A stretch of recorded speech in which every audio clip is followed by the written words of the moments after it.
Hello, everyone. Good morning, good afternoon, and good evening to all our attendees and participants.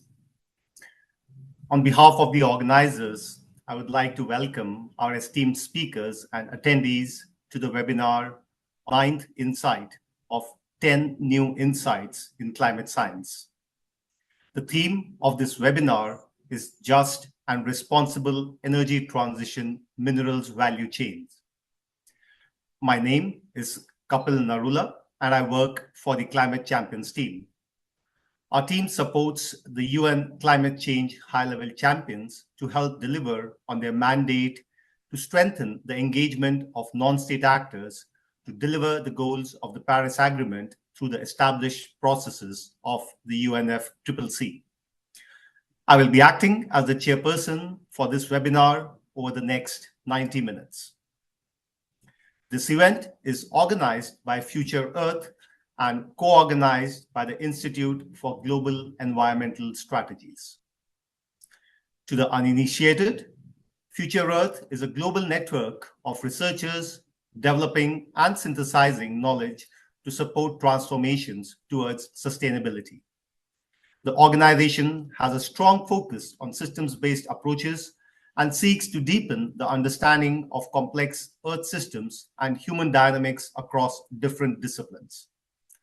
The Secretariat of Future Earth is based in 9 global hubs located in Africa, Canada, China, France, Japan, South Asia, Sweden, Taipei, and the United States of America, and hence it's a truly global organization. Future Earth has published a flagship report in October 2024 titled 10 New Insights in Climate Science, 10 NICs in short. For policymakers responding to the urgent challenge of the climate crisis, the 10 NICs report provides a rich and valuable synthesis and offers credible guidance through 2025 and beyond. Among these 10 different insights, this webinar will focus on the 9th insight, which states that closing governance gaps in the energy transition minerals global value chain is crucial for a just and equitable energy transition.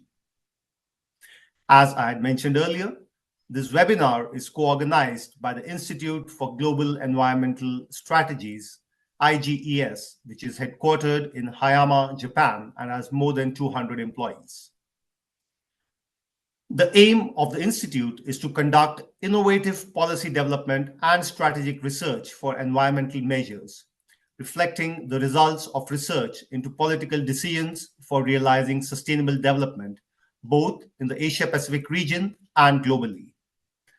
IGES therefore cooperates with international organizations, governments, research institutions, businesses, NGOs, and citizens to deliver research-based insights. Today, in this webinar, we will hear from distinguished speakers, including Professor Kazuhiko Takeuchi, President, IGES, Dr. Nandakumar Janardhanan, Deputy Director and South Asia Regional Coordinator from IGES, Mr. Aidan Devi, Co-Chief Operating Officer at the International Council on Mining and Metals, the ICMM, and Dr. Niharika Tagotra, Senior Program Researcher at WRI India. With this, I would now like to invite IGES President, Professor Takeuchi, for the opening remarks. Thank you very much. The floor is yours. Good afternoon. My name is Kazuhiko Takeuchi. I'm the President of the Institute for Global Environmental Strategies, or IGES. IGES is an environment and sustainability think tank based in Japan, conducting strategic policy research and implementation on a wide range of topics such as climate change, biodiversity, circular economy, and SDGs to realize a net zero, nature positive, and pollution-free society. I would like to welcome all of you to the webinar on the theme of just and responsible energy transition mineral value chain. This webinar is based on the latest 10 new insights in climate science, 10 NICS report 2024 to 2025, which synthesizes the most critical advances in climate research in the world. The 10 NICS is a collaborative initiative of the Future Earth, the Earth League, and the World Climate Research Program.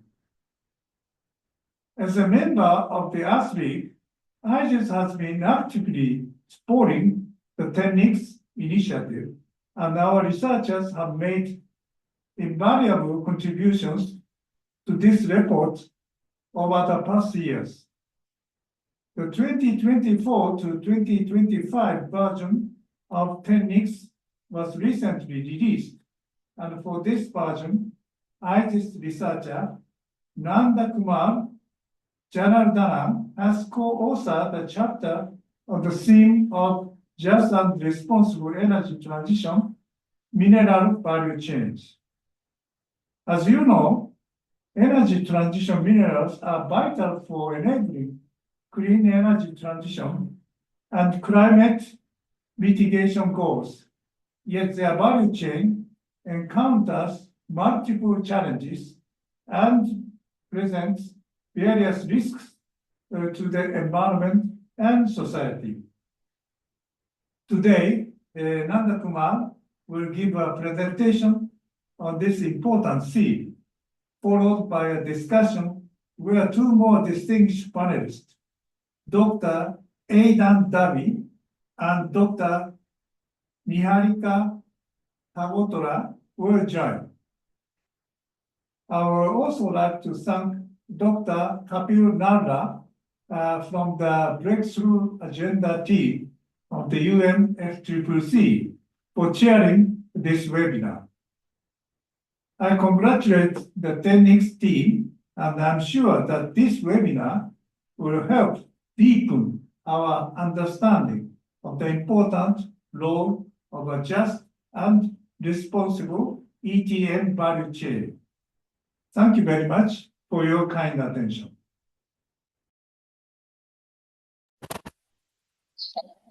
For setting the stage so wonderfully.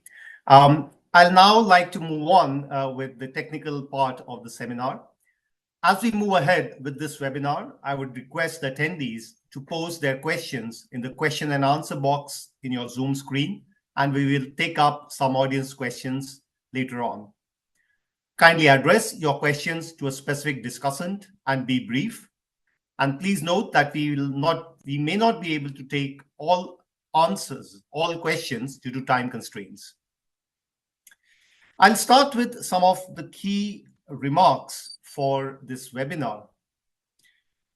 As demand for energy transition mineral grows, supply chain risks, geopolitical tensions, and socio-environmental impacts concentrated in the global south are expected to intensify, making a just transition for the global south countries a major governance challenge. As the 9th insight highlights, weak governance is a fertile ground for environmental damage, human rights abuses, and economic inequalities, which are felt hardest in the global south.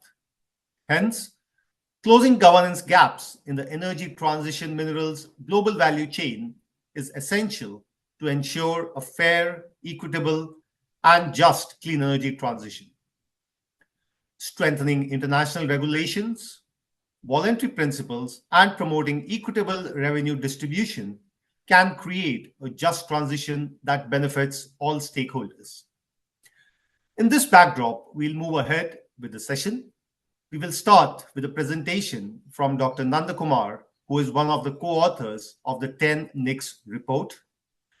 Dr. Janardhanan is the Deputy Director of the Climate and Energy Area at IGES. He has been an academician and policy researcher in Japan and India, specializing in energy policy, critical minerals, hydrogen, and nuclear power.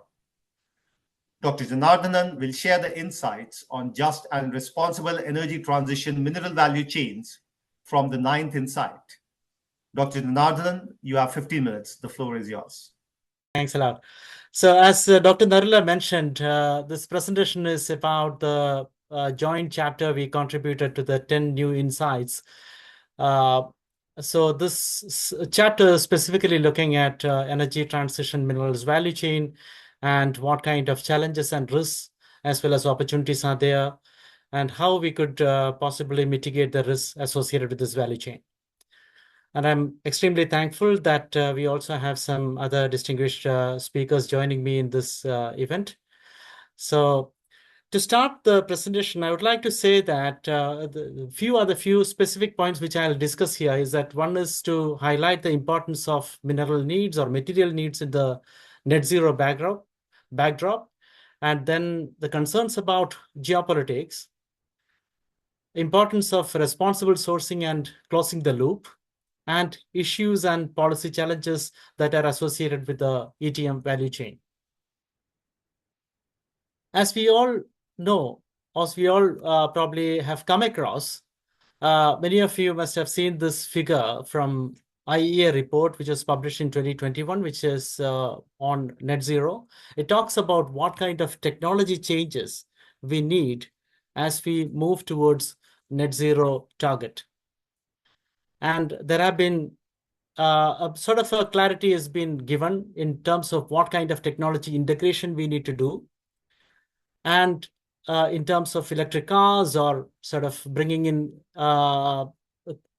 fuel, which is much more cleaner than what we have now, in terms of cleaner aviation fuels, or in terms of integrating heat pumps and things like that. So a series of technologies have been recognized by the International Energy Agency as necessary components as we move towards a net zero target.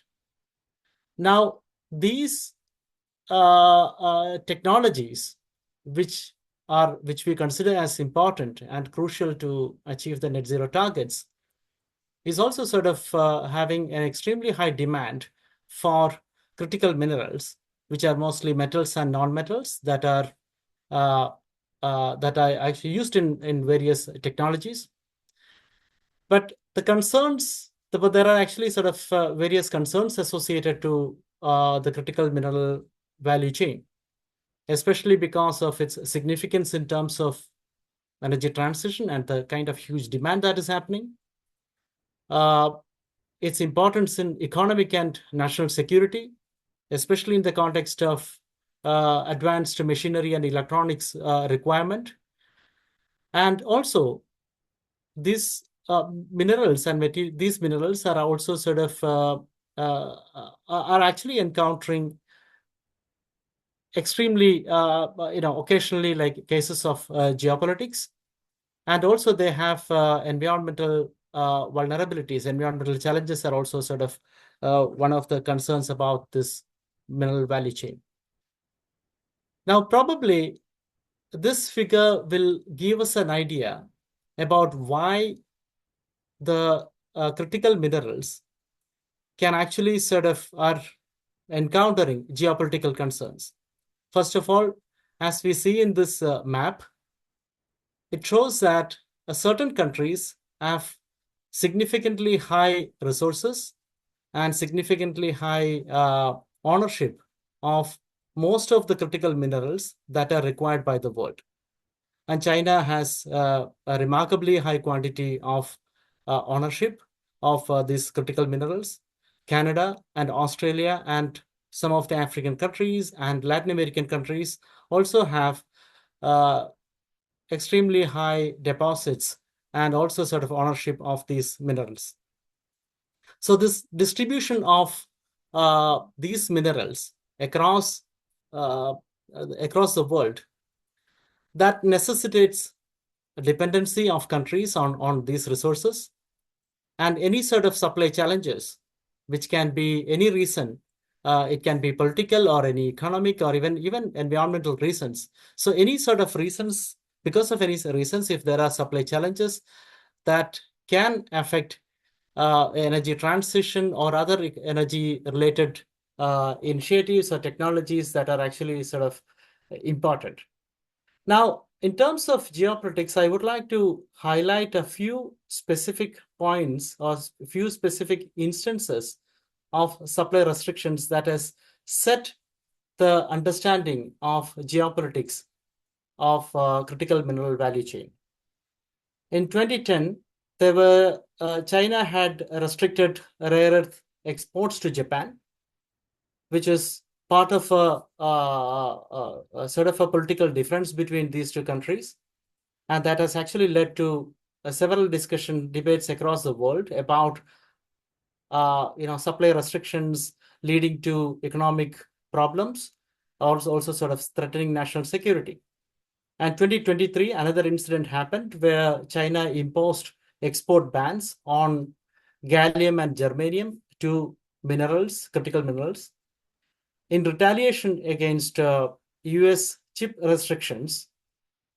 And in 2020, there were bans by Indonesia in terms of nickel ore export, even though that ban was a part of the Indonesian government to increase their domestic processing.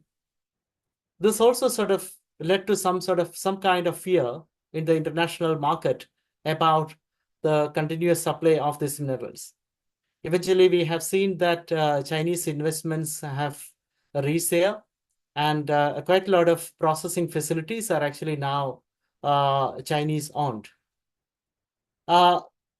Another incident which I would like to cite here is Russia-Ukraine incident and the conflict which is happening, and how that conflict has disrupted mineral supplies, like minerals like palladium and titanium.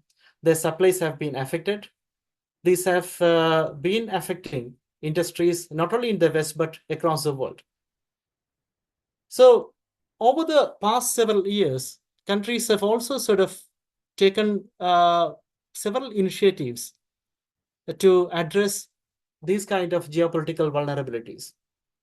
The Mineral Security Partnership, which is one of the largest partnership and a prominent partnership where several important players are involved, is one of the major initiatives by US and other countries to address what kind of strategies can be developed towards minimizing these sort of geopolitical threats. EU's Critical Raw Mineral Act, which aims to boost domestic mining and processing, is also sort of, we can see that this is some sort of initiative to ensure that domestic supplies are coming into place. And there have been reports about how US IRA incentivizes domestic mineral production, mineral sourcing, and how US has actually been partnering with Australia, Canada, and Japan to address any sort of serious threat to supplies. Some other alliances between, like, say, US-Japan Critical Minerals Agreement, and also Japan's diversification efforts. These are all actually some of the strategies countries have adopted in order to address the geopolitical concerns. Maybe another most important point, which often discussed in the context of critical mineral value chain, is unequal benefits and global disparities, especially when there are discussions about resource-rich global south facing more environmental and social burdens, while countries which are mostly like, or companies which are mostly fewer companies which are dominating high-value processing and consumption. And there are been concerns about the energy transition, which we are targeting for through all these activities, will be unequal. Now here, I would like to actually specifically go into these different challenges, and basically wanted to say that these challenges to critical mineral value chain, or challenges of this mineral value chain, and also sort of cross-cutting issues, can worsen this entire value chain, and also sort of it can affect reaching a just and equitable energy transition. challenges related to environment, society, economic challenges, and technical challenges are extremely important. And these challenges can get worsened as we see that there are cross-cutting issues like equity, gender and justice concerns, impact on agri-food systems, and also challenges to the operating companies and industry in terms of transition risk. So these points to the fact that there's a need to have adequate policies and governance mechanisms in place, which also need to look at proper technology measures as well as finance mechanisms, which all together will work as enablers. Then only we can think of a just and equitable energy transition. So basically, we want to say here that there's a need to prioritize environmental protection, social justice, and fair trade. And there's a need to uphold labor rights and governance to prevent inequalities and also align with planetary justice perspectives.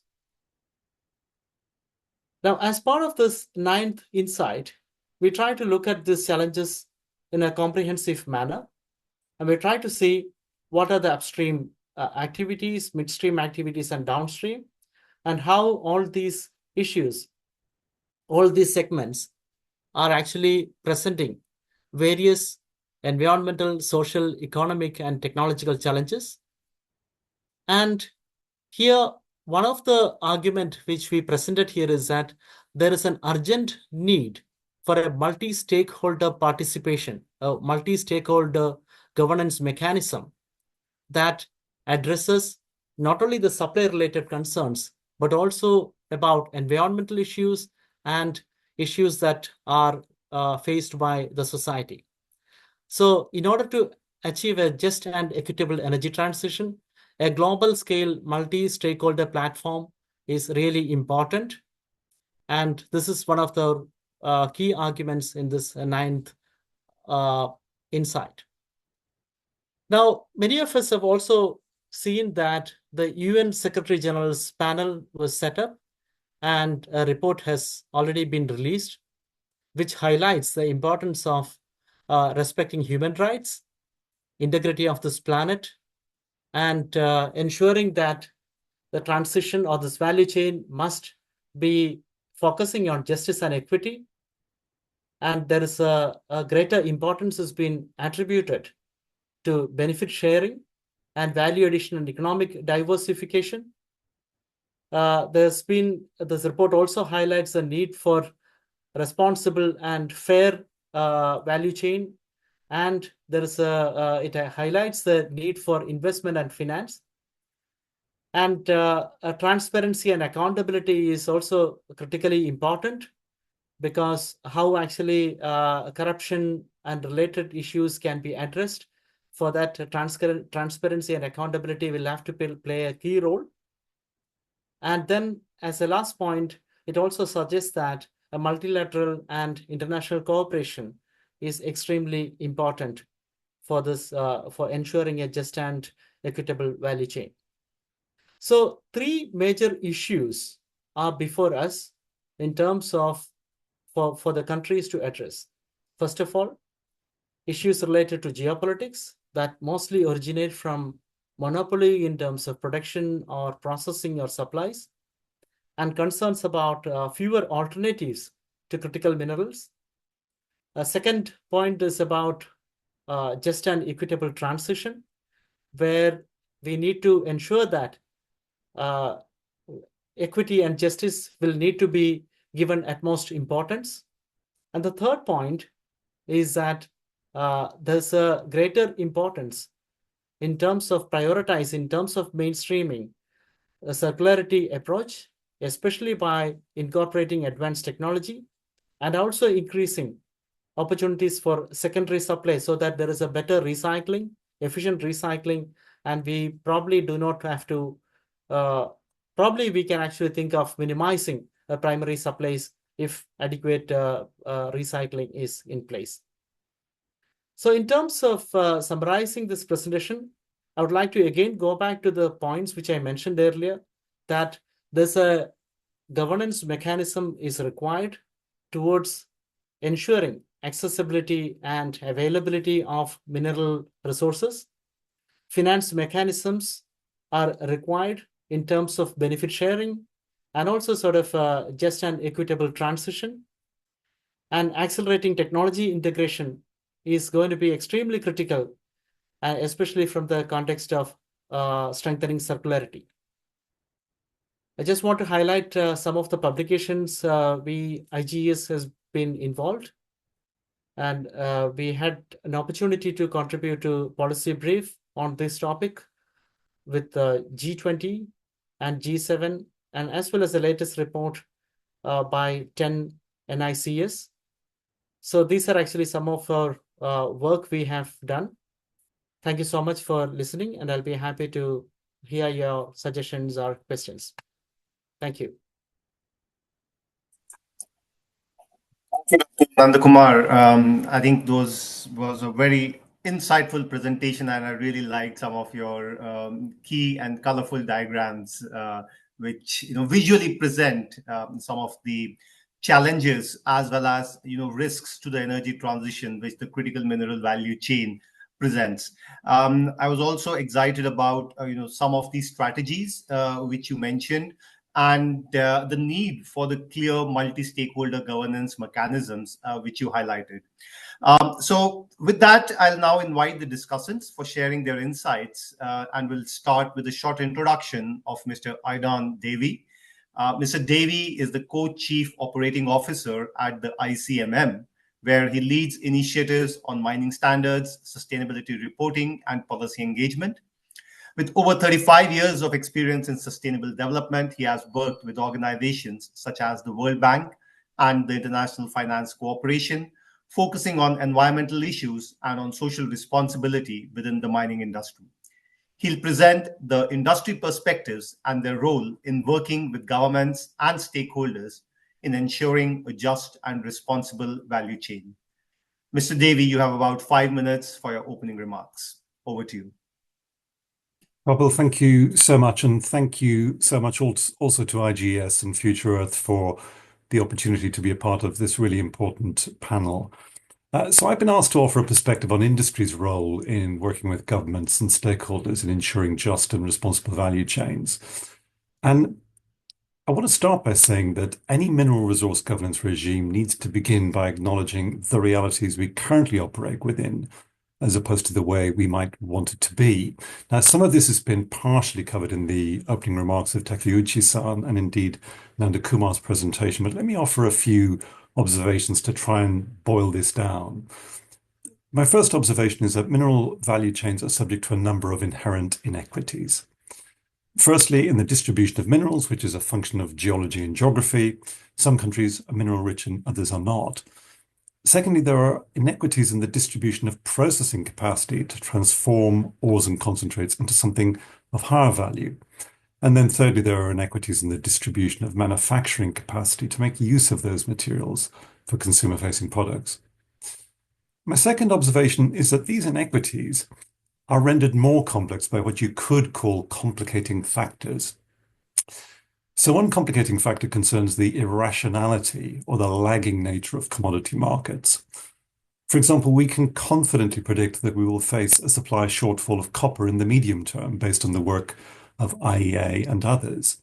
But the current price environment does not support investment in greenfield copper projects, yet these can take decades to develop. A second complicating factor concerns the trade in critical minerals. Since the launch of IEA's 2021 seminal report on the role of critical minerals in the clean energy transition, there's been an explosion of strategies, policies, and laws by governments around the world. Now, Nandakumar touched on a number of these in his presentation, but the IEA's critical minerals policy tracker identifies something like 450 such policies in more than 35 countries. Now, arguably, these policies have flourished as a result of global governance gaps. Without wanting to be too reductive, the two most common features of these critical mineral policy developments are, firstly, there's a focus on reducing dependency on other countries. through increasing domestic sourcing along the value chain, including mining and refining. These are sometimes coupled with provisions to provide tax credits, such as under the Inflation Reduction Act in the USA, or for developing critical minerals projects or infrastructures, as we've seen in Canada, or expediting permitting, which we've seen in the EU's Critical Raw Materials Act. The second feature is that they often focus on strengthening existing trade relationships or diversifying sourcing from third countries, often coupled with provisions around the standards that should apply to the responsible production of critical minerals. Now, these bilateral and multilateral initiatives were largely developed in response to domestic or multilateral concerns around the dominance of China in critical mineral supplies. However, I think it's fair to say the future of some of these is uncertain. With the change in the administration in the USA, what does a more unilateral mindset mean for initiatives such as the Minerals Security Partnership? My third observation is that these inequities and complicating factors play out in ways that are complex and interlinked. For example, everyone agrees that enabling greater local value addition is desirable. This is what motivated Indonesia to institute several export bans on unprocessed minerals over the past decade, with periodic relaxations to stimulate investment in smelting capacity domestically. So look, on one level, this has been incredibly successful. There's now over 60 smelters in 13 provinces in Indonesia, employing an estimated 200,000 people, with more to come online. But is constructing smelters in an emerging economy that lacks surplus renewable energy inherently problematic? The carbon intensity of these smelters is very high, and the operational practices of many of them are questionable in terms of environmental responsibility and worker conditions. Almost all of the smelters in Indonesia are powered by privately owned coal-fired power plants. So ironically, the production of nickel for electric vehicles from Indonesia is driven by fossil fuels. But in practical terms, though, what does this mean for the mining and metals industry? I think firstly, the current political discourse and policy process around critical minerals are driven by concerns over security and stability of supply. ICMM's view is that the means of production must carry equal weight of all metals and minerals, and they've got to be mined responsibly in line with credible international standards. There can be no transition if the materials enabling the energy transition are not produced responsibly and if people or the environment are collateral damage in the process. Secondly, ICMM also believes that the urgency to produce critical minerals must not be used as a rationale to cut corners on due process. We are absolutely supportive of streamlining permitting processes, especially where they can be run concurrently rather than consecutively, but only provided that robust environmental and social safeguards are applied. Similarly, there should be no compromise to a zero-harm commitment to workers where project timelines are accelerated. And then lastly, critical minerals policies should ensure that host communities are proactively and inclusively engaged throughout the development of new projects or significant changes to existing projects. This is essential if we're to enable a shared understanding of the potential social, cultural, and environmental concerns up front, and also how best to address these. Let me stop there in terms of opening remarks. I think you clearly highlighted, starting with the current status and the way critical mineral value chains are concentrated even more than oil and gas industry in certain countries.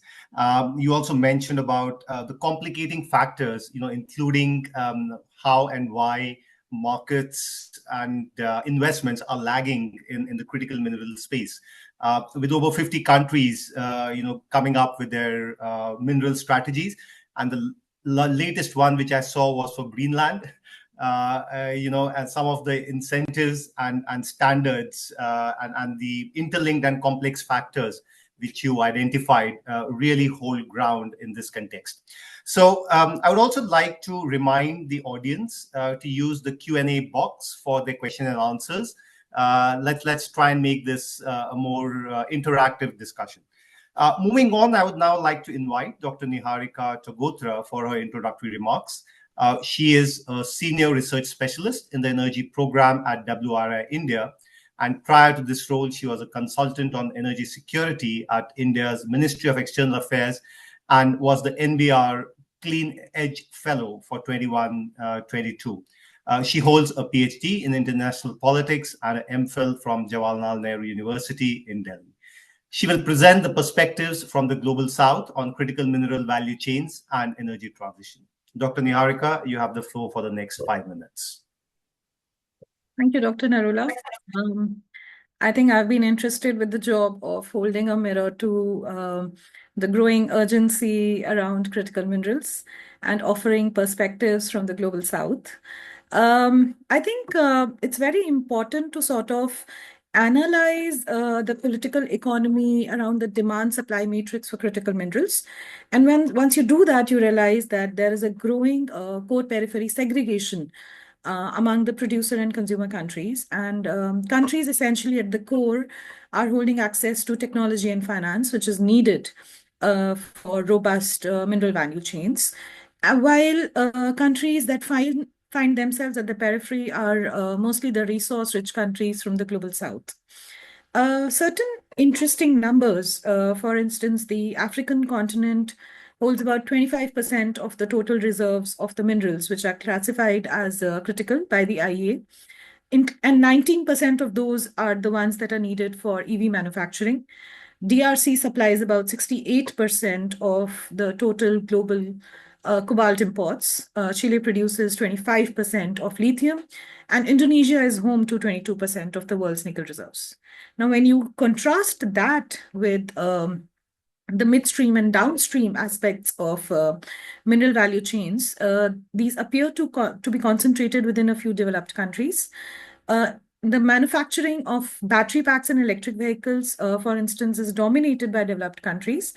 And there are no developing countries, albeit rich in critical minerals, finding a place in this segment of mineral value chains. So we can safely say that international trade in critical minerals is characterized by market concentration of both exporters and importers. The value addition for resource-rich countries within the mineral supply chain remains negligible, and it makes them extremely commodity dependent and leaves their economies vulnerable to the volatility of commodity markets.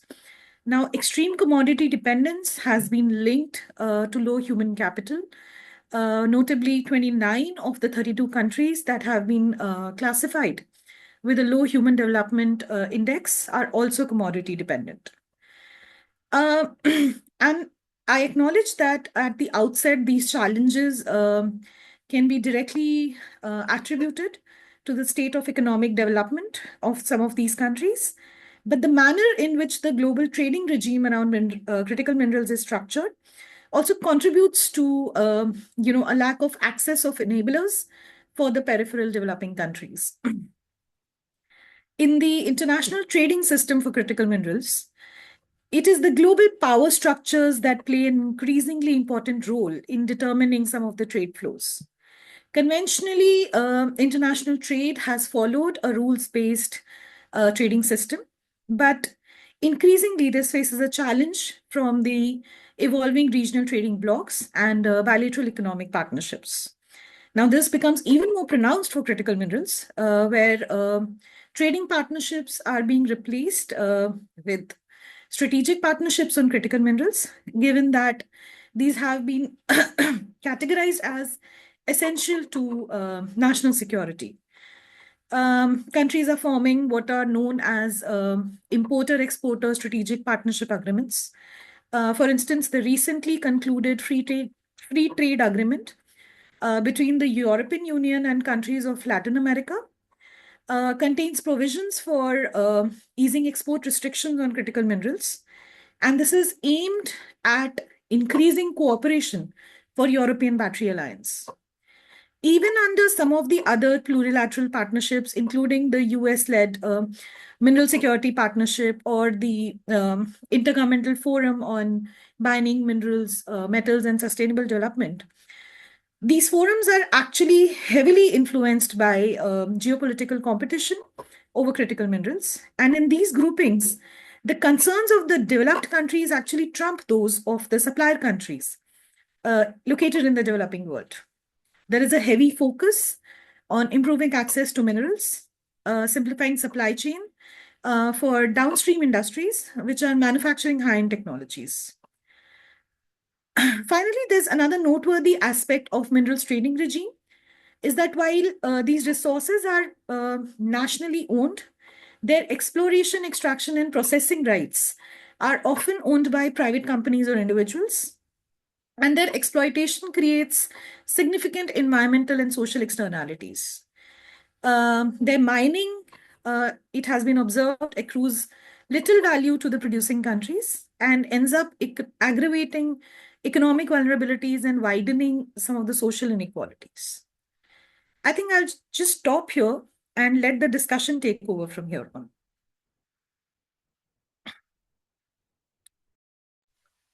Thank you once again, Dr. Niharika. I think the key messages or in your introductory remarks were focused around the geopolitics of critical minerals value chains and how it's being sort of mitigated through strategic partnerships.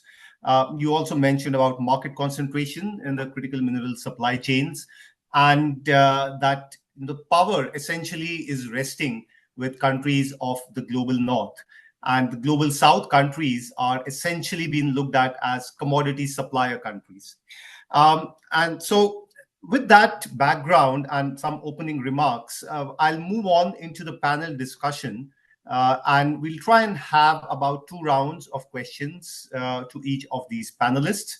I would request the panelists to limit the responses to a maximum of 5 minutes, following which we'll address some questions from the audience. And again, encourage audience to put their question and answers in the question and answer chat function. So moving on, I'll start with Dr. Nandakumar. And Dr. Nandakumar, one of the key messages of the 9th Insight, which you co-authored, is that addressing the governance gaps within the energy transition minerals value chain is a major challenge for a just energy transition that avoids greater burdens and fewer benefits for the global south countries. This has also been reflected by our discussants. And one of the key recommendations in that chapter is that global governance mechanisms across the ETM value chain must be people-centered and planetary justice-centered, proactively addressing the environmental, social, economic, and technological risks throughout the entire value chain. So while in principle, it looks good and it gives the conceptual framework, but could you kindly provide one real world example of how this could work in practice in the real economy, where there are several actors who have conflicting interests? Dr. Nandakumar, I'm willing to listen to your response. Thank you. Thank you, Dr. Narula. And I think I must also thank my co-panelists because they have already given me a lot of information which I can use here also. In fact, one of this, probably one of the real world example we can cite is about how the lithium extraction and the lithium industry works. As we all know, lithium extraction is often in discussions across the world, especially because of the environmental challenges it creates, and also its growing importance in the batteries and electric vehicles and renewable energy storage systems, etc. And interestingly, most of the lithium extraction is happening in the South American region. I think this is called the lithium triangle: Argentina, Bolivia, and Chile. So while the extraction and processing are happening there, there is little attention has been paid to what kind of environmental damage these industries actually have been creating there. And the probably like these countries sort of existing governance system or existing governance structure is also not able to address these issues effectively, and also sort of meet what kind of support the local communities need, or what kind of benefits or compensation will have to be given to these communities. So there are basically like sort of three, you can say like, three different set of concerns. One is about the environmental concern, which I mentioned, where the extraction requires significant quantities of water resources, which directly affects the indigenous communities in this region.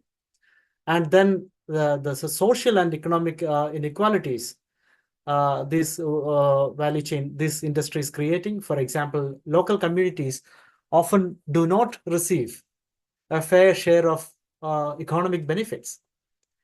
And then the trade disparities, which is also sort of very important in their value chain, that global north-based consumers basically, while dominate high-value consumption and also sort of manufacturing, the resource-rich global south remained at the lower end in this entire value chain, which also the previous speaker, Niharika, mentioned.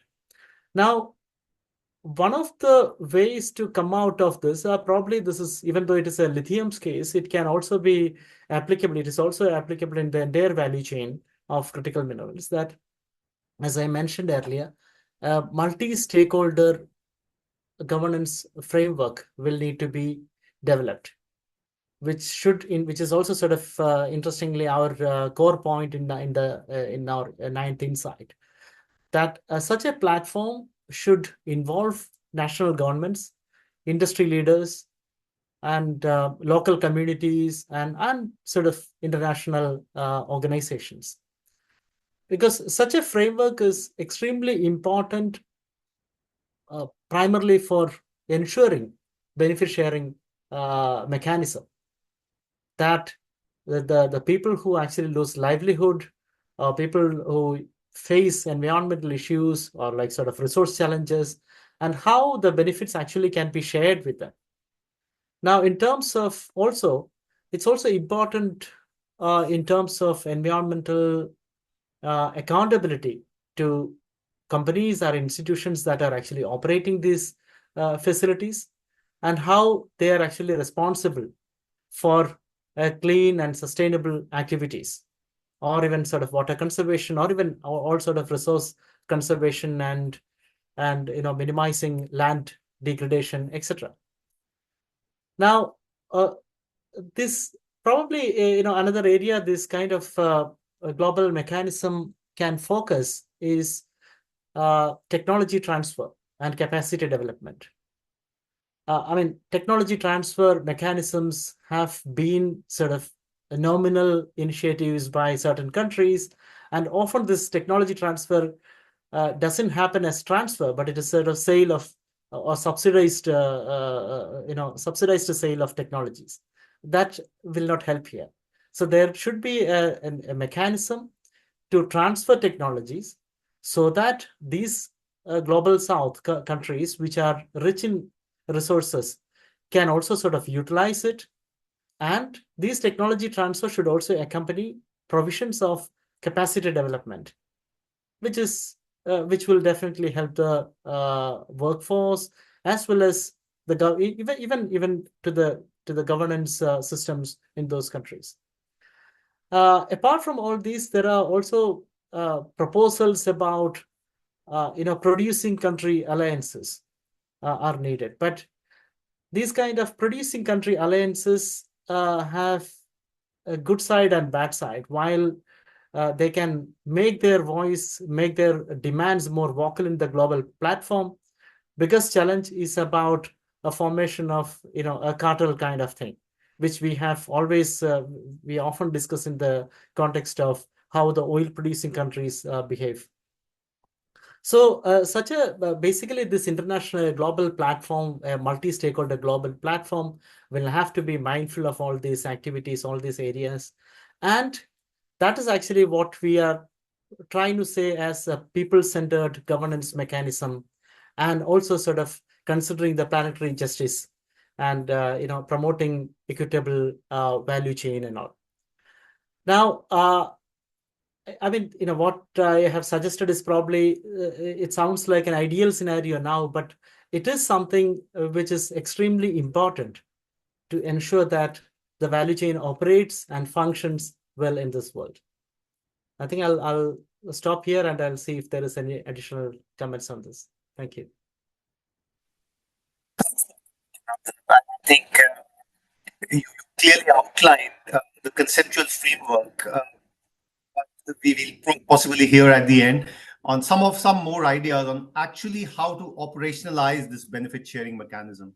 Moving on to Dr. Niharika, Dr. Tagotra, you made a point that high-end value addition in the midstream is concentrated in a few countries, while upstream activities, which are accompanied by several of these negative environmental and social impacts in the countries of Global South, including in Africa and Latin America.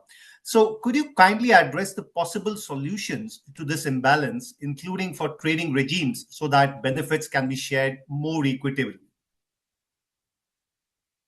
Right. Thanks, Dr. Narula. I think before we move on to certain possible solutions, it's very important that we first identify what are some of those peculiar and particular challenges for countries of the Global South, and what is the impact of this trading regime on supplier countries. First of all, I'd like to sort of highlight that right now, the global trade in critical minerals is conducted through long-term contracts. About 80% of that trade happens through long-term contracts, and very few minerals are traded on spot markets, which is about 20%.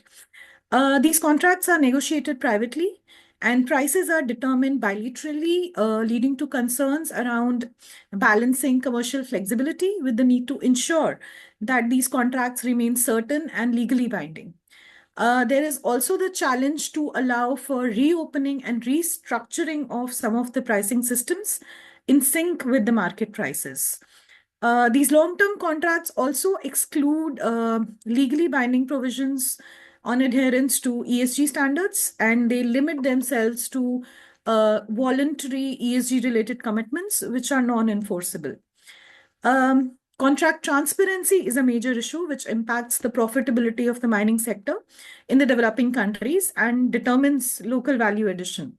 And there's a risk that these contracts are expedited, they cut corners, and they're negotiated in a manner which remains inequitable and does not provide appropriate risk or reward balance to say. The lack of central spot prices or derivative markets in critical minerals, or an overall liquidity that allows for transparent and efficient market mechanisms, it works to the detriment of both mineral suppliers and buyers, as there are no pricing benchmarks or standardized products that can be used for determination of prices for some of these minerals.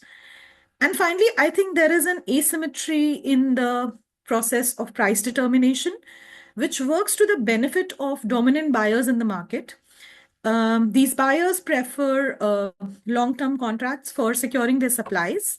And this results in a situation where many mineral producing countries receive the short end of the stick.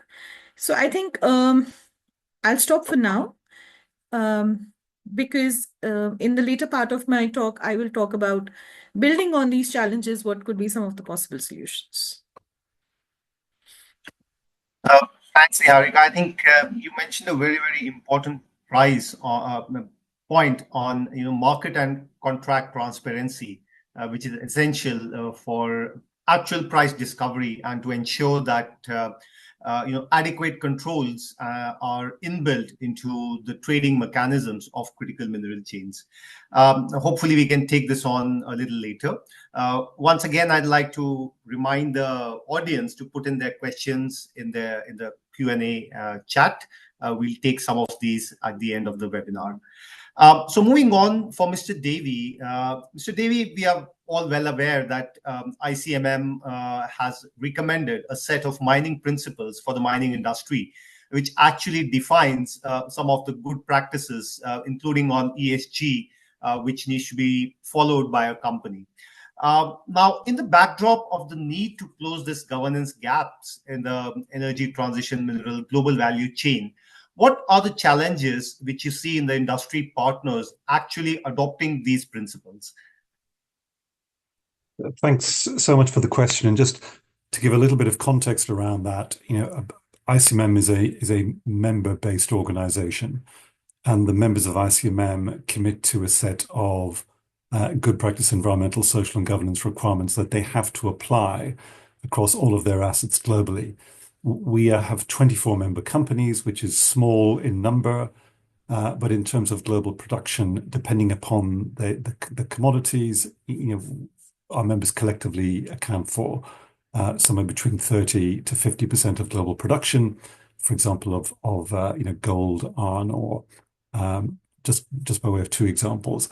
They have less exposure within the critical mineral space, but many of them are copper producers, nickel producers, and a number of the other so-called critical minerals, recognizing that definitions of critical minerals themselves differ between countries. But I guess in some respects, in the 20 plus years we've been around as an organization, the rather loose theory of change is that if you establish those good practice environmental, social, and governance requirements for a critical mass of the industry, they then become normative and they are more widely adopted across the industry. But in practice, and being very honest, I think we have not seen nearly the level of uptake and implementation across the wider industry than we would like.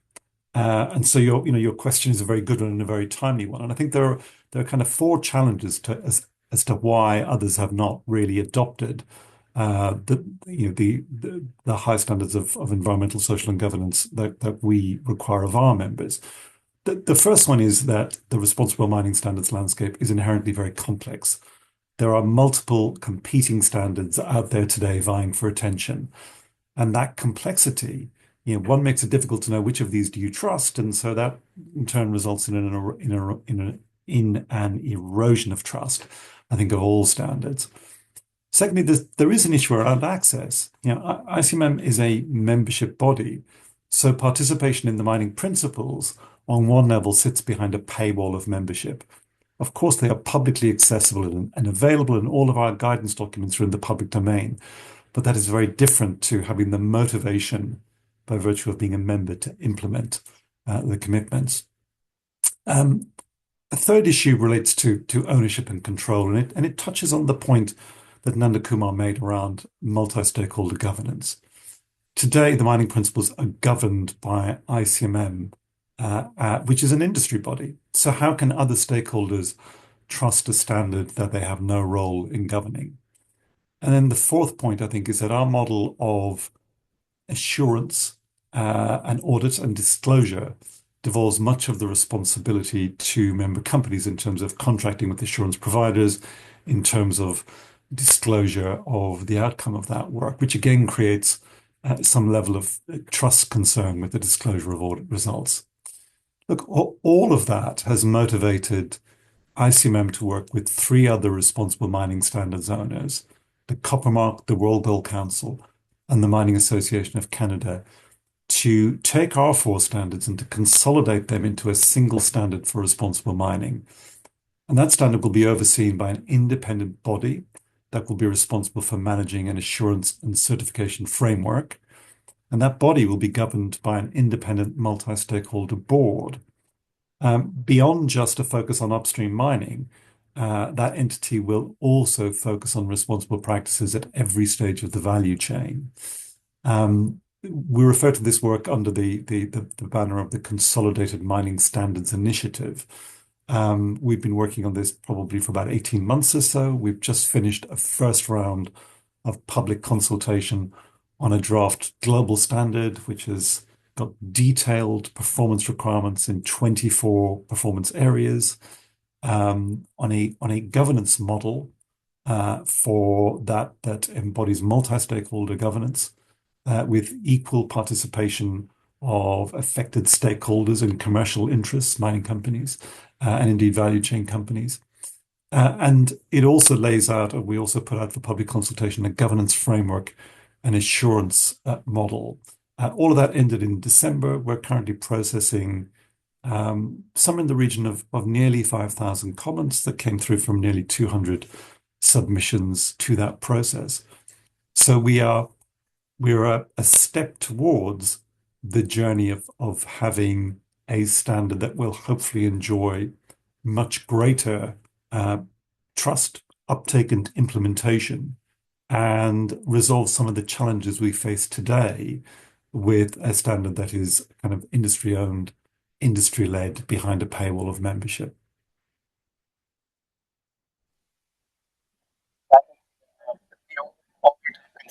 Mining standards, and voluntary standards are a precursor to some form of commitments and adoption by the wider community and governments, and becoming a regulatory standard. I also liked some of the issues that you raised around complexity of competing standards. This is evident not only in the mining sector but in several other sectors where there are a multitude of standards, and there needs to be some kind of a harmonization and interoperability between different standards. So this initiative where you're leading on developing an independent board with some of the key issues related to responsible mining standards, and the inclusive approach, where all stakeholders become a part of developing these standards, is, I think, the way forward for establishing a governance mechanism. So moving on from here, I return back to Dr. Niharika and possibly query her on some of these aspects which she had left unaddressed. And you noted that international trade and global cooperation can help in building resilience in the critical minerals value chain. So could you kindly highlight a few practices which can help overcome some of these challenges to build functional markets for enabling this trade of critical minerals? Thanks, Dr. Narula. I think, yes, trade and market mechanisms can act as a great enabler for ensuring equity along the critical minerals value chain. But these are in need for significant restructuring and recalibration. I think some of these steps can include, number one, there's a need for addressing commodity dependence. It remains important that investments in countries with high degree of commodity dependence are also directed at creating, say, local employment opportunities and promoting skill development. A certain fraction of these investments which go in for mining and processing for minerals must also be directed for promoting innovation and transfer of technological know-how between the buyer and the supplier states. Secondly, I think there's an urgent need for strengthening price transparency, considering that the opacity around pricing mechanisms of critical minerals, which is due to their market concentration, raises concerns around the volatility of mineral pricing. This impacts not just the profitability of the buyers, but also prevents some sort of equitable benefit sharing within the supplier countries. In this regard, development of certain responsible trade practices internationally can promote fair risk and reward sharing. Thirdly, I think, like I said, there's a lack of spot markets, at least within the critical mineral trade. And as the volume of these minerals traded globally grows, there's a need for markets which are open, flexible, and facilitative. It is also important from the standpoint of diversifying the international trade, as these markets will enhance liquidity and encourage wider participation. They will also enhance the profitability of supplier countries and help them gain access to a broader spectrum of buyers and allow them to hedge against the risk of any kind of adverse price shifts in the future. Finally, as the other speakers in the panel have pointed out, that there is a need for the harmonization of ESG standards bilaterally, regionally, and internationally. And these can go a long way in leveling the playing field for all stakeholders.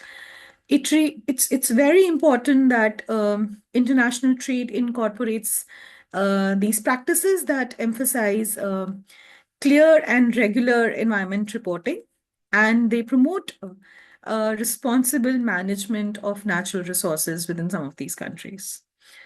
Yeah, I'll stop here.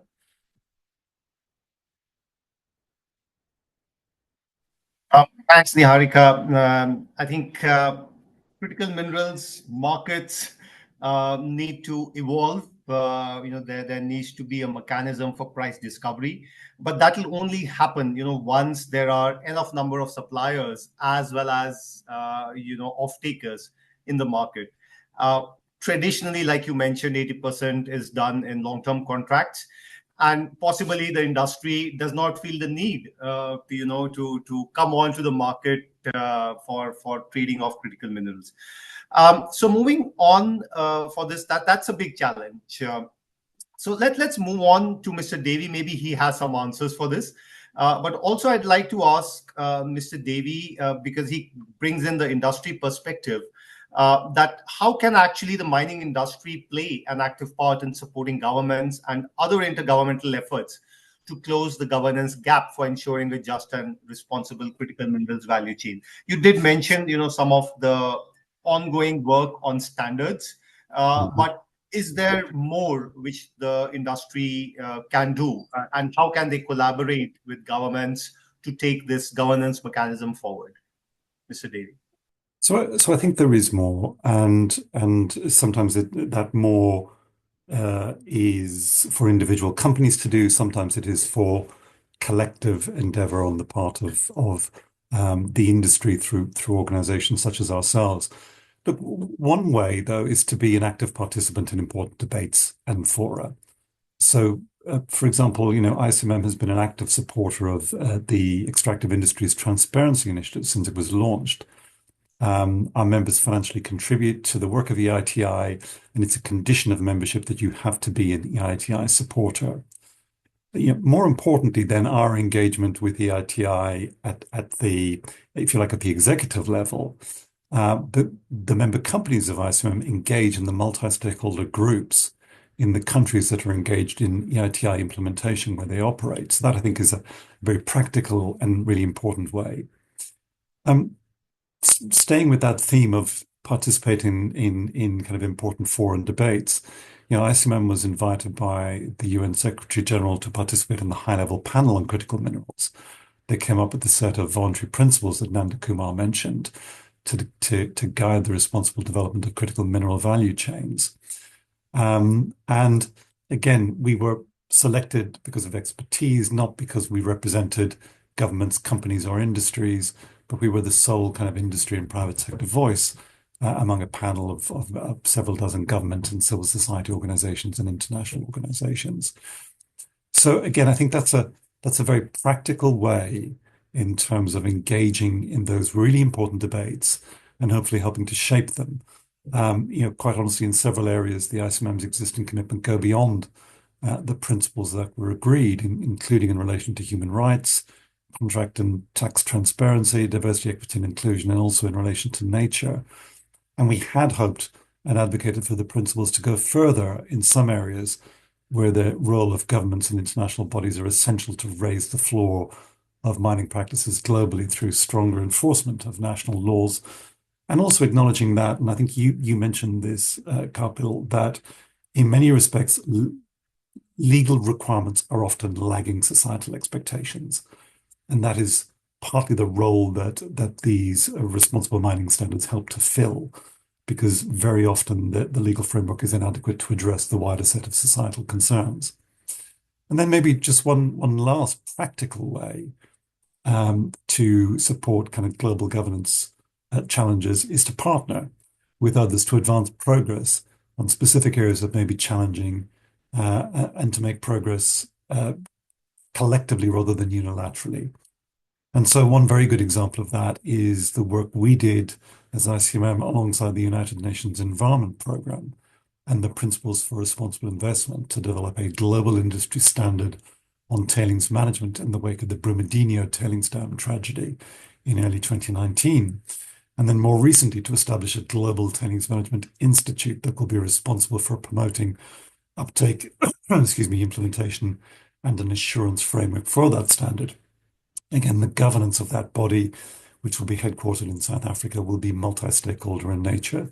So they're just some of the ways I think that industry has an important role to play.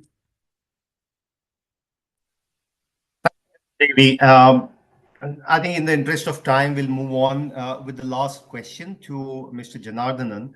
And I would again request the audience, because after this, we'll take some questions from the audience. So Dr. Janardanan, in the ninth insight, one of the highlights is you've mentioned is actually going beyond the development of industry standards and voluntary frameworks and the need for concentrated effort for enhancing international cooperation to harmonize regulations and developments of binding agreements globally. So do you see sufficient action is happening on this front, and what more could be done internationally? Okay, so thank you so much, Dr. Narula. I think quite a lot of points were already mentioned by my co-panelists. And certainly the harmonization is important. Harmonization of regulations and standards are extremely important. But the question is that are we seeing sufficient action, or are the existing standards and regulations are sufficient enough, even if there is some sort of harmonization? Now, that is actually the key question here. For example, like the existing frameworks and existing mechanisms. I mean, if I quickly take some examples like, OECD's due diligence guidance, or even the extractive industries transparency initiative. These are sort of remarkable initiatives, but it doesn't actually, as Aidan also mentioned, different organizations have different views, and it may not actually it's very difficult to think of a proper harmonization. And one of the biggest challenges is that companies and countries often do some sort of selective adoption.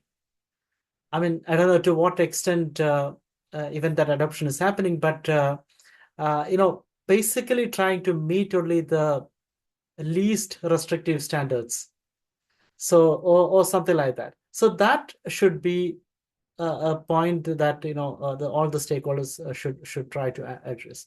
And even if you look at the national and regional regulations, for example, EU's Critical Raw Mineral Act or even US Inflation Reduction Act, these are specifically, there are acts and standards are actually sort of kept, but primarily to serve the interest of the countries which are the consumer countries or their domestic industries. Now, none of these are giving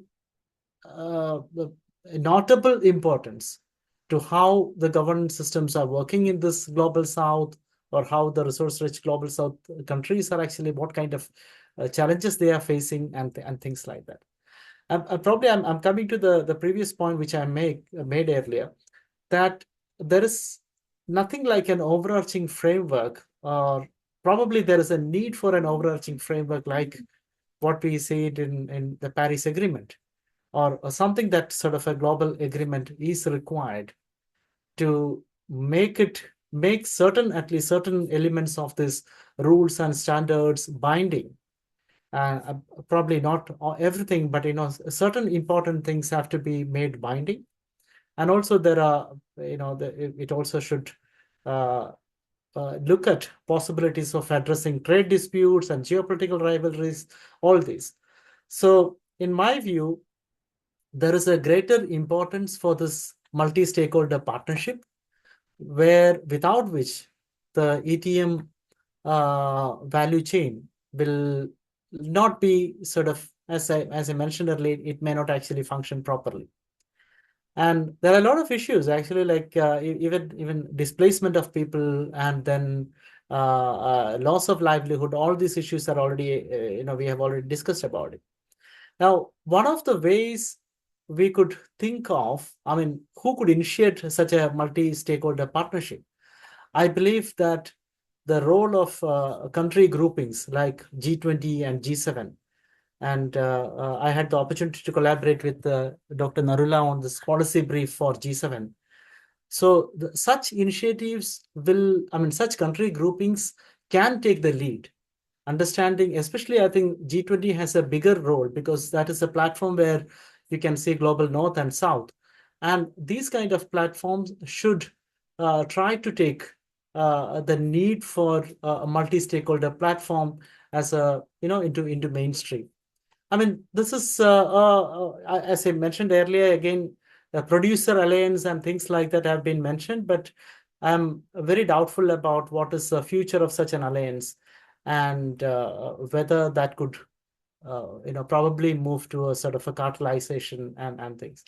So there is a need for standardization, I mean, harmonizing standardizations, but there's also sort of a need for at least certain binding sustainability clauses across institutions and all the operating stakeholders.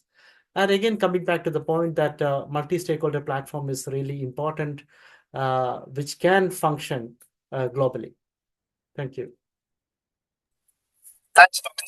I think the first step, of course, like you mentioned, is some sort of regulation and legislation and their adoption by countries. But the second order is on how do we implement those standards and the capacity of the global south, and normally we would relate that to very weak implementation. So in the next 15 odd minutes, we'll take some questions from the audience. And the first question which I'd like to take is from Mr. Daniel Maniasi. And he is talking about some of these issues in indigenous communities in the African mineral-rich regions. And he sees a tension between, critical mineral extraction and indigenous people actually losing their lands and in their displacement. And that also touches upon in some form artisanal mining and how can this equitable benefit sharing mechanism be ensured. May I ask Mr. Davy to address this question because he's closest to this role. Mr. Davy. Thank you. And it's such a good question from Daniel. So look, I think there is a practical challenge we have to acknowledge at the outset. And that is that there legitimately is a sense of shared ownership around subsurface natural resources. The government typically declares ownership of the resources in the interest of the wider population and often wants to see them developed in the interest of the wider population. The company that is issued with a license or permit feels some degree of ownership, and the people who own or occupy the land above those natural resources understandably feel some sense of ownership. And linked to that sense of ownership is the question of who gets to decide whether resources get developed and how they get developed. And I think to Daniel's question, this comes into particularly sharp relief where we have indigenous communities as opposed to other forms of communities because of the particular vulnerabilities that can often be, not always, but can often be associated with indigenous peoples.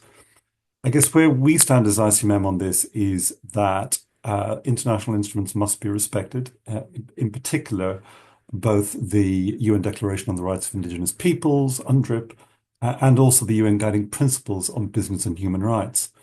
So for all practical purposes, in this context, that means that indigenous peoples should have the right to provide their consent, or what is often referred to as their free, prior, and informed consent, before such projects proceed to development. If you like, the complicating factor in the mix here is it's very easy to say that indigenous communities should have an unequivocal right to free, prior, and informed consent. But then governments have a role in balancing the rights and interests of indigenous communities with the wider population to determine should projects proceed, even in situations where consent may not be forthcoming. And I think there's a couple of things that are really important in that context. Where a government may take a view that is contrary to an indigenous community. One is firstly, have the vulnerabilities and the potential impacts on those indigenous communities been fully understood? And is their way of life put at risk as a result of the development? And I think if the answer to the question is that the continuance of a traditional way of life is imperiled by the development of such projects, that really does call into question whether or not they should ever proceed. In other instances, I think those conditions are probably not so extreme.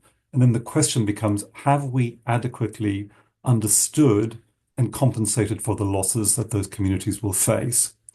So again, as a point of principle, yes, right to free, prior, and informed consent is absolutely there. That needs to be balanced by this complex overlay of the right of sovereign governments to determine whether and how to develop their natural resources. And this, I think, is where, again, the UN guiding principles offer us a way through what is often a very difficult conundrum, and particularly with respect to the respective role of states in overseeing consent processes and companies in reaching agreement with host communities on the conditions on which, and indeed whether, projects should proceed. I think, there you have at least shown us the way, how this can be resolved. And moving on to Niharika, you outlined several strategic issues related to the critical minerals value chains. And instead of this trade becoming freer, we see some bilateral mechanisms or critical minerals clubs sort of evolving. And countries are actually trying to onshore and friendshore, critical mineral processing facilities. In this context, what power does global South countries actually hold, and how can they leverage them to establish equitable benefit sharing mechanisms? Niharika. Yes, thanks, Dr. Narula. I think very interesting question, and also something that people who are working in this space, it's sort of something that they keep pondering over. I think the first and the most primary challenge with critical minerals is that there is a security or a strategic connotation which is attached to these minerals. And the huge question looming over all of us is, can we replace strategic competition with strategic collaboration? Now when we look at this whole security strategic connotation, that is associated with critical minerals primarily because all around the world, governments and end users are aware that there is a finitude of the primary supplies. And that is why there is a race to sort of secure all these supplies.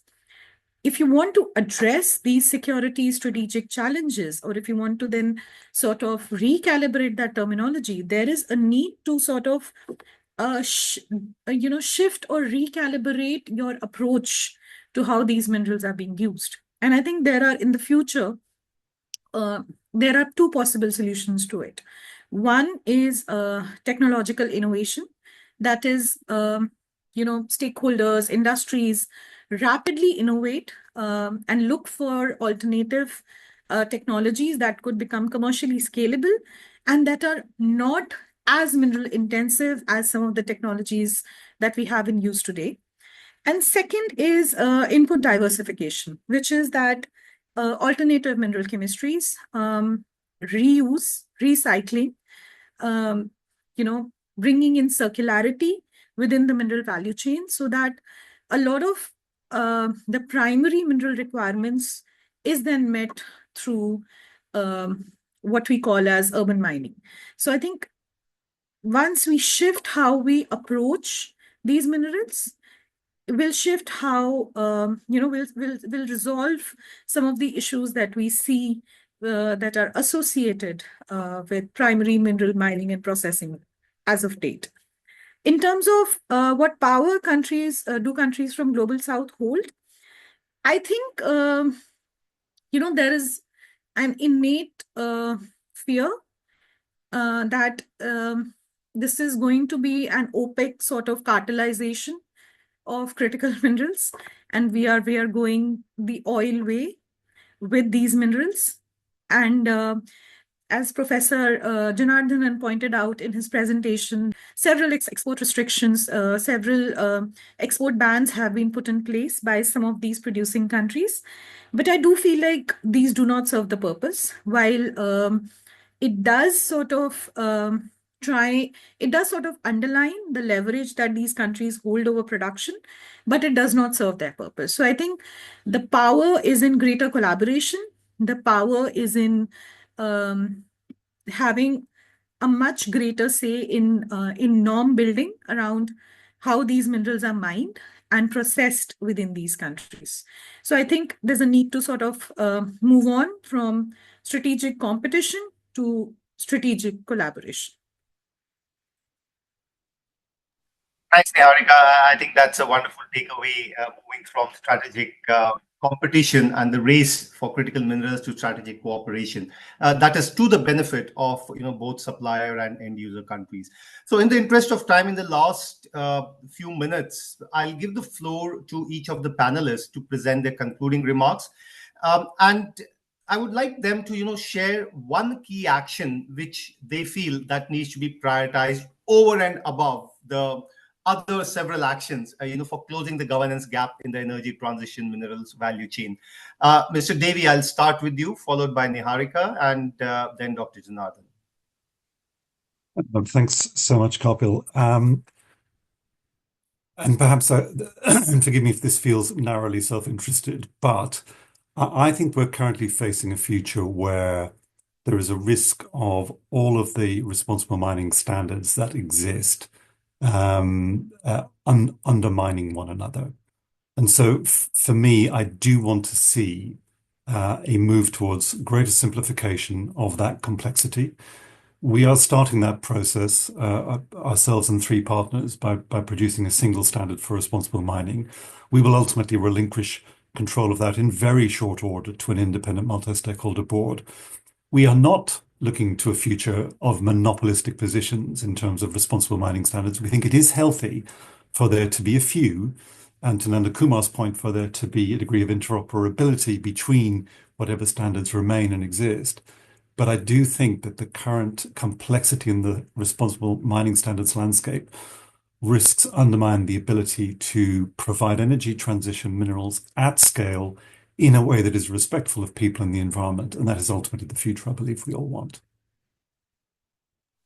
Thank you. Niharika?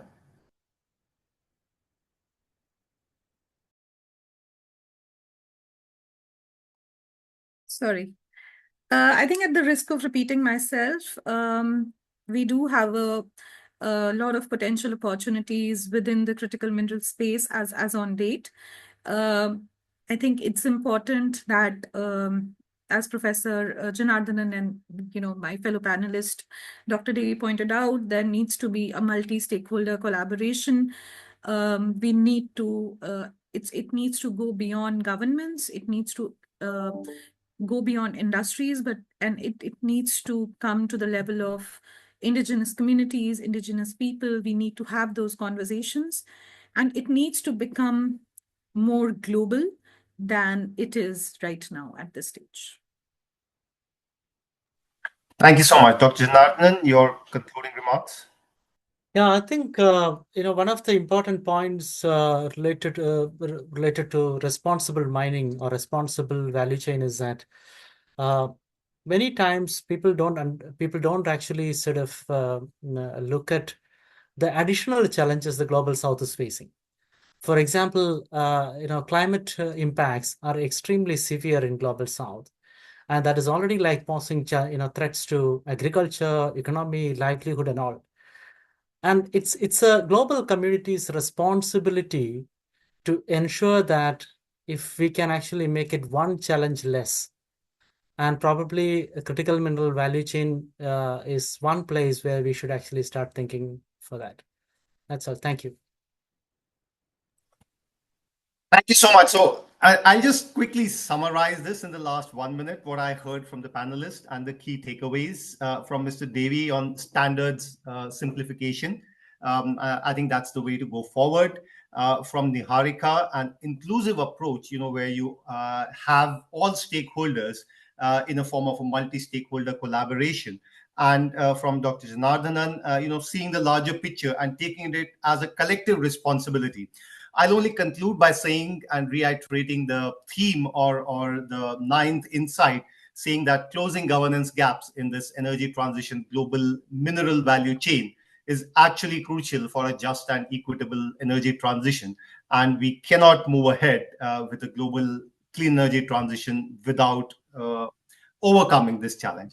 Thank you so much, Dr. Devi, Dr. Niharika, and Dr. Nandakumar, and to the organizers of the seminar, Future Earth and IGES, and also to our esteemed audience. Thank you. Thanks, everyone. Thank you Have a so good day. much.